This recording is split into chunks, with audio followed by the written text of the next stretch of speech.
Back packer Arunima ഇപ്പോൾ യൂട്യൂബിലെ trending ആയിട്ടുള്ളൊരു ടോപ്പിക്കാണ്. എല്ലാവരും റിയാക്ഷൻ വീഡിയോസ് ചെയ്യുന്നുണ്ട്. അവർ ട്രാവലിംഗ് വ്ലോഗ് ചെയ്യുന്ന ഒരു പെൺകുട്ടിയാണ്. ഒരുപാട് അവരുടെ വീഡിയോസ് ഞാൻ യൂട്യൂബിൽ കണ്ടിട്ടുണ്ട്. ഇപ്പോൾ ഈയിടെ അവർ അമേരിക്കയിലൊരു വീട്ടിൽ താമസിച്ചുകൊണ്ടിരിക്കുമ്പോൾ രാത്രി ഇറക്കി വിട്ടതായിട്ട് ഒരു വീഡിയോ അവർ പോസ്റ്റ് ചെയ്തിട്ടുണ്ടായിരുന്നു. അത് കണ്ടപ്പോൾ പെട്ടെന്ന് ഷോക്ക്ഡായിരുന്നു. കാരണം പെൺകുട്ടി ഒരുപാട് വീടുകളിൽ താമസിച്ചുകൊണ്ട് ഇങ്ങനെ ട്രാവൽ ചെയ്യുന്നൊരു പെൺകൊച്ചാണ്. അപ്പം ആളെ അറിയുന്ന ഒരു വ്യക്തിയാണ് അദ്ദേഹത്തിൻ്റെ വീട്ടിലോട്ടേക്ക് കൂട്ടിക്കൊണ്ടു പോയത്. എന്നിട്ട് രാത്രി ഇറക്കി വിട്ടു എന്ന ഒരു ന്യൂസ് കേട്ടപ്പോൾ സത്യം പറഞ്ഞാൽ ഒരു ടെൻഷനായിപ്പോയി. പിന്നീടാണ് ഈ ഇറക്കി വിട്ട് എന്ന് പറയുന്ന ആളുടെ വീഡിയോസും പുറത്തു വരുന്നത്. അപ്പം ഒരുപാട് പേരുടെ റിയാക്ഷൻ വീഡിയോസ് കണ്ടതിൽ നിന്ന് എനിക്കും മനസ്സിലായത് എന്താണെന്ന് വെച്ചാൽ, കുറച്ച് നാളായിട്ട് അരുണിമയുടെ വീഡിയോസിനെല്ലാം കുറച്ച് വ്യൂസ് കുറവായിരുന്നു. 10K 20K ആ ഒരു റേഞ്ചിലായിരുന്നു അവരുടെ വീഡിയോസ് എല്ലാം ഉണ്ടായിരുന്നത്. പക്ഷേ ഈ ഒരൊറ്റ വീഡിയോ വൈറലായതോട് കൂടിയിട്ട് അവരുടെ ബാക്കിയുള്ള എല്ലാ വീഡിയോസിനും റീച്ച് കിട്ടിയ ഒരു അവസ്ഥയാണ്. അപ്പോൾ അവരുടെ ഫസ്റ്റ് വീഡിയോ കണ്ടു കഴിഞ്ഞാൽ നമ്മളൊക്കെ തന്നെ സത്യം പറഞ്ഞാൽ വിഷമം വരും. പാതിരാത്രി ഒരു പെങ്കൊച്ചിനെ നടു റോഡിലോട്ടൊക്കെ ഇറക്കി വിടുന്ന ആ ഒരു രീതിയിൽ ഉള്ളൊരു വീഡിയോ ആയതുകൊണ്ട് തന്നെ അത് കണ്ടപ്പോൾ ഒത്തിരി വിഷമമായി. പക്ഷേ ഇന്നിപ്പോൾ ഇൻസ്റ്റഗ്രാമിലായിക്കോട്ടെ യൂട്യൂബിലായിക്കോട്ടെ അവർ ഇറക്കി വിട്ടെന്ന് പറയുന്ന ജോർജ് എന്ന് പറയുന്ന ചേട്ടൻ്റെ വീട്ടിലെ വീഡിയോസും പുറത്തു വന്നു. അത് കണ്ടപ്പോൾ നമുക്ക് മനസ്സിലായത്, അവർ ആ പെൺകൊച്ചിനോട് അന്ന് രാത്രി ഇറങ്ങി പോകണമെന്ന് പറഞ്ഞിട്ടില്ല. അരുണിമയുടെ ഇഷ്ടപ്രകാരം ഇറങ്ങി പോവുക ചെയ്തത്. അവർ തിങ്കളാഴ്ച ഒരു അക്കോമഡേഷൻ നോക്കിയിട്ട് ഇവിടെ നിന്ന് മാറണമെന്ന് വളരെ വ്യക്തമായിട്ട് ആ വീഡിയോയിൽ പറയുന്നുണ്ട്. ഈ പാതിരാത്രി തന്നെ വീട് വിട്ട് ഇറങ്ങി പോകണമെന്ന് അവർ മെൻഷൻ ചെയ്യുന്നില്ല. ഇതിപ്പോൾ അവർ അങ്ങനെ ഒരു റെക്കോർഡിക്കൽ എവിഡൻസ് അവരുടെ കയ്യിൽ ഉണ്ടായത് കൊണ്ട് നമുക്കെല്ലാവർക്കും സത്യം അറിയാൻ പറ്റി. ഇല്ലെങ്കിൽ നമ്മൾ അരുണിമ പറയുന്നതാണ് സത്യം എന്ന രീതിയിൽ നമ്മൾ അവരെ മാത്രം സപ്പോർട്ട് ചെയ്തിട്ട് സംസാരിക്കും. പക്ഷേ ഇവിടെ ആ ജോർജ് എന്ന് പറയുന്ന ആ വ്യക്തി അവരുടെ കുടുംബത്തിനെയും അപമാനിക്കുന്ന രീതിയിലാണ് അരുണിമയുടെ ഒരു വീഡിയോ ഉണ്ടായിട്ടുണ്ടായിരുന്നത്. ആക്ച്വലി അരുണിമയോടുള്ള ഇഷ്ടം കൊണ്ട് ജോർജ് എന്ന് പറയുന്ന ആ വ്യക്തി അരുണിമയെ അവരുടെ വീട്ടിലോട്ടേക്ക് വിളിച്ചു കൊണ്ടുപോവുകയായിരുന്നു. പക്ഷേ ഒരു ഫാമിലി ആവുമ്പം എല്ലാവർക്കും എല്ലാ രീതിയിലും ഒരാളെ ആക്സെപ്റ്റ് ചെയ്യാൻ പറ്റിക്കൊള്ളണമെന്നുണ്ടാവില്ല. പ്രത്യേകിച്ച് കൂട്ടുകുടുംബമായിട്ട് നിൽക്കുമ്പോൾ ആ വീട്ടിലെ ഓരോരുത്തരുടെ ചിന്താഗതികളും വളരെ ഡിഫറെൻ്റ് ആയിരിക്കും. അതുകൊണ്ട് തന്നെ അവരുടെ വീഡിയോയിൽ വ്യക്തമായിട്ട് പറയുന്നുണ്ട്, അപ്പച്ചൻ്റെ താല്പര്യപ്രകാരം കൊണ്ടുവന്നതുകൊണ്ട് നമ്മൾ അതിനെ റെസ്പെക്റ്റ് ചെയ്തു. പക്ഷേ നിങ്ങളോട് ഒരു അക്കോമഡേഷൻ നാളെ നോക്കിയിട്ട് മറ്റന്നാളെ ആയിട്ട് ചേഞ്ച് ആവാൻ വേണ്ടിയിട്ട് വളരെ വ്യക്തമായിട്ട് അവർ ആ വീഡിയോയിൽ പറയുന്നുണ്ട്. അവർ അവരുടെ അപ്പച്ചനോടുള്ള ആ ഒരു റെസ്പെക്റ്റിനെ കൊണ്ടാണ് അദ്ദേഹം നിങ്ങളെ വീട്ടിലോട്ടേക്ക് വിളിച്ചു കൊണ്ടുവന്നപ്പോൾ അവർ ഇരു കൈയോട് കൂടിയിട്ട് സ്വീകരിച്ചത്. പക്ഷേ നിങ്ങളുടെ ഈ ഒരൊറ്റ വീഡിയോ കൊണ്ട് അവരുടെ മൊത്തം കുടുംബത്തിനെ അപമാനിക്കുന്ന രീതിയിലുള്ള ഒരു വീഡിയോ ആയിപ്പോയത്. ജോർജിൻ്റെ ഫാമിലി അവർ നിങ്ങളെ രാത്രി ഇറക്കി വിട്ടു. ജോർജിന് കൊണ്ട് ഒരു ബുദ്ധിമുട്ട് നിങ്ങൾക്ക് ഉണ്ടായിട്ടില്ല, ജോർജ് പാവമാണ്. പക്ഷേ അവരുടെ ഫാമിലി നിങ്ങളെ ഇറക്കി വിട്ടു എന്ന രീതിയിലാണ് നിങ്ങൾ വീഡിയോ പോസ്റ്റ് ചെയ്തിരിക്കുന്നത്.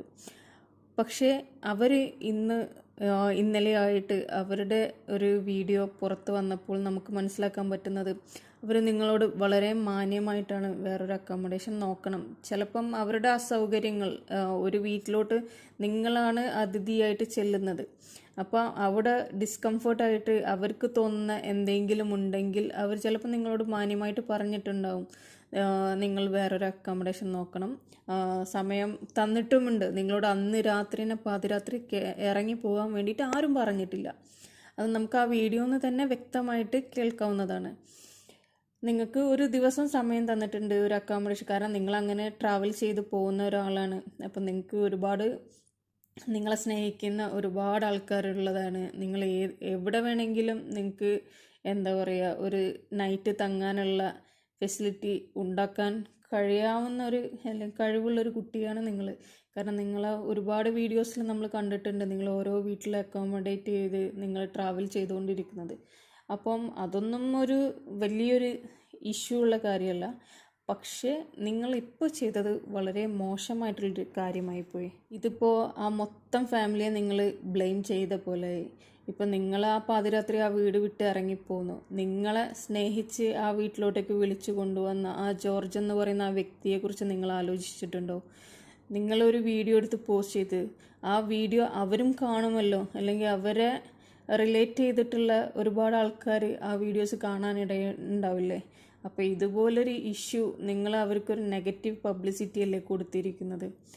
അപ്പോൾ ഇത് വളരെ മോശമായി. അരുണിമയുടെ ഭാഗത്ത് നിന്ന് ഇതുപോലൊരു പെരുമാറ്റം അല്ലെങ്കിൽ ഇതുപോലൊരു വീഡിയോ വരുമെന്ന് ഒട്ടും പ്രതീക്ഷിച്ചിട്ടുണ്ടായിരുന്നില്ല. വൈറലാവാനും അല്ലെങ്കിൽ നമുക്ക് റീച്ച് കൂട്ടാൻ വേണ്ടിയിട്ട് നമ്മൾ ഒരിക്കലും മറ്റൊരാളെ പഴിചാരിക്കൊണ്ട് നമ്മൾ മുന്നേറാൻ ശ്രമിക്കരുത്.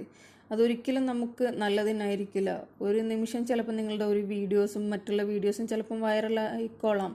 പക്ഷെ അതിനനുസരിച്ചിട്ടുള്ളൊരു തിരിച്ചടി ദൈവം എന്ന ഒരാൾ ഉള്ളത് കൊണ്ട് നിങ്ങൾക്ക് കിട്ടും. അപ്പോൾ അതുകൊണ്ട് ഒരിക്കലും തെറ്റ് ചെയ്യാത്ത ഒരാളുടെ മേൽ ഒരിക്കലും പഴി ചാരാൻ പാടില്ല. അപ്പോൾ ഇതുപോലെയുള്ള നെഗറ്റീവ് വീഡിയോസ് അല്ലെങ്കിൽ ഒരാളെ ബ്ലെയിം ചെയ്തുകൊണ്ടുള്ള വീഡിയോസ് അല്ലെങ്കിൽ മൊത്തം ഫാമിലിനെ എഫക്റ്റ് ആവുന്ന രീതിയിലുള്ള വീഡിയോസ് ചെയ്യാണ്ടിരിക്കുക. എൻ്റെ ഈ വീഡിയോൻ്റെ ലാസ്റ്റ് ഞാൻ അവർക്ക് ഉണ്ടായ അനുഭവവും ജോർജിൻ്റെ വീട്ടിൽ നിന്നുള്ള റിപ്ലൈയും എല്ലാം ഞാൻ പോസ്റ്റ് ചെയ്യുന്നതായിരിക്കും.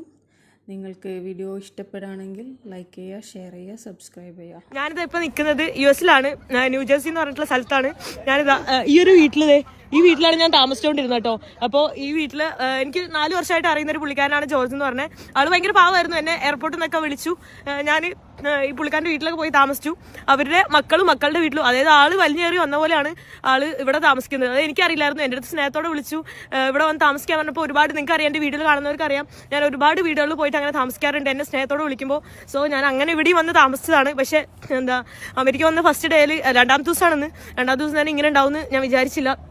അതായത് 2 ദിവസം ഞാൻ താമസിച്ചത്, ഇപ്പോൾ 3ാമത്തെ നൈറ്റായി. സോ ആളാണ് എന്നെ എയർപോർട്ടിൽ നിന്ന് വന്ന് വിളിച്ചതും. അത് കഴിഞ്ഞിട്ട് ഞാൻ ഇവിടെ വന്ന്, നിങ്ങൾ കണ്ടിട്ടുണ്ടാവും, എൻ്റെ കൂടെ ന്യൂയോർക്ക് സിറ്റിയിലെല്ലാം വന്നു. ഭയങ്കര പാവമായിരുന്നു, എനിക്ക് ഭയങ്കര സ്നേഹവും കാര്യങ്ങളൊക്കെ ആയിരുന്നു. പക്ഷേ ആളുടെ മക്കളും ആളെ ട്രീറ്റ് ചെയ്യുന്ന അങ്ങനെയല്ല. ഇവിടെ ജനിച്ചു വളർന്ന മക്കളാണ്. ഒരു 20 വയസ്സുള്ള പെൺകുട്ടി വന്നിട്ടാണ് എൻ്റെ അടുത്ത് സംസാരിച്ചത്. എനിക്ക് ഇവിടെ നിൽക്കാൻ പറ്റില്ല, ഇങ്ങനെയാണെന്നെല്ലാം പറഞ്ഞു. ഞാൻ അപ്പം തന്നെ, ഇപ്പോൾ രാത്രി സമയം 12 മണിയായിട്ടുണ്ട്. അപ്പോൾ ഞാൻ 12 മണിക്കാണ് ഞാൻ അവിടെ നിന്ന് ഇറങ്ങിയിട്ടുണ്ട്. എന്താ പറയുക, എനിക്കറിയില്ല ഞാൻ ഇപ്പോൾ ഇവിടെ നിന്ന് എങ്ങോട്ടാണ് പോകാന്നുള്ളത്. പെട്ടെന്ന് രാത്രി പറയുമ്പോൾ എനിക്ക് ഈവൻ അറിയുന്ന വേറെ ആൾക്കാരുണ്ടെങ്കിൽ പോലും അവരെനിക്ക് രാത്രി വിളിച്ച് ബുദ്ധിമുട്ടിക്കാൻ പറ്റില്ല. അതുകൊണ്ട് ഞാൻ എന്തായാലും അവിടെ നിന്ന് ഇറങ്ങിയിട്ടുണ്ട്. പുള്ളിക്കാരൻ ഭയങ്കര പാവമാണ്. നിങ്ങൾ ഇനി വീഡിയോ കണ്ടിട്ട് ആള് മോശമായി ചെയ്തതെന്ന് ആലോചിക്കുമല്ലോ എന്ന് ഓർത്തുകൊണ്ടാണ് ഞാൻ ഇത്രയും പറഞ്ഞത്. കാരണം ആള് പറയുന്നത്, പുള്ളിക്കാരൻ എൻ്റെ അടുത്ത് വന്ന് പറഞ്ഞത്, അതായത് സ്വന്തം അമ്മയുടെ അച്ഛൻ ഇവിടെ റെന്റിനാണ് താമസിക്കുന്നതെന്നാണ് പറഞ്ഞത്.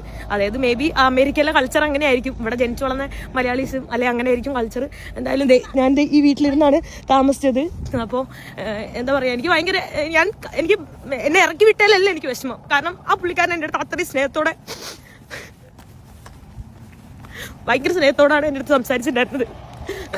അത്രയും ആളെന്നെ ഇന്ന് 70 വയസ്സുണ്ട്. ആ 70 വയസ്സുള്ള ആളെന്നെ ന്യൂയോർക്കെല്ലാം കറക്കാനെല്ലാം കൊണ്ടുപോയി. ഞാൻ ഒറ്റയ്ക്ക് പോകാമെന്ന് പറഞ്ഞിട്ട് പുള്ളി എൻ്റെ കൂടെ വന്നു.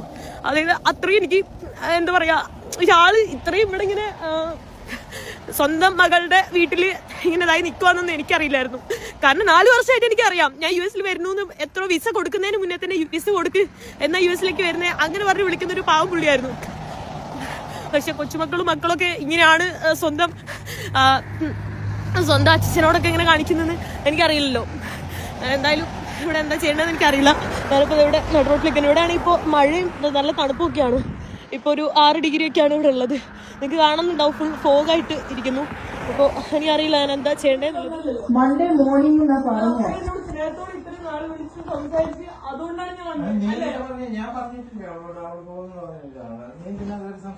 കയറി സംസാരിച്ച എന്റെ അപ്പനും അമ്മയും ഒരു കാര്യം പറയുമ്പോൾ അത് എന്റെ ഉത്തരവാദിത്തം ചെയ്യാൻ.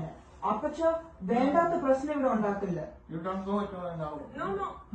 പോണമെന്ന് ആരും ഇവിടെ പറഞ്ഞില്ല. നാളെ പോകണമെന്നല്ല പറഞ്ഞേ, മൺഡേ മോർണിംഗ് പോകണമെന്നാ പറഞ്ഞു. അങ്ങനെ പോകാൻ പാടില്ല. എനിക്ക് മനസ്സിലായി. ഞാൻ ആദ്യമായിട്ടല്ല ട്രാവൽ ചെയ്യുന്നത്. ഇതന്നെ 41ാമത്തെ രാജ്യമാണ്. നിങ്ങളെല്ലാം വീഡിയോ കാണുന്നില്ലേ ഞാൻ എവിടെയൊക്കെയാ താമസിക്കുന്നത്, എന്തൊക്കെയാ ചെയ്യുന്നത്. അല്ലാണ്ട് ഇവരൊക്കെ ലോകം കാണാത്തവരല്ല ഞാൻ. ലോകമായാലും ഞങ്ങളാരും ലോകം കാണാതിരിക്കുന്നില്ല. നാളെ പോകുന്നു ഞാൻ അവരോട് പറഞ്ഞാണ്.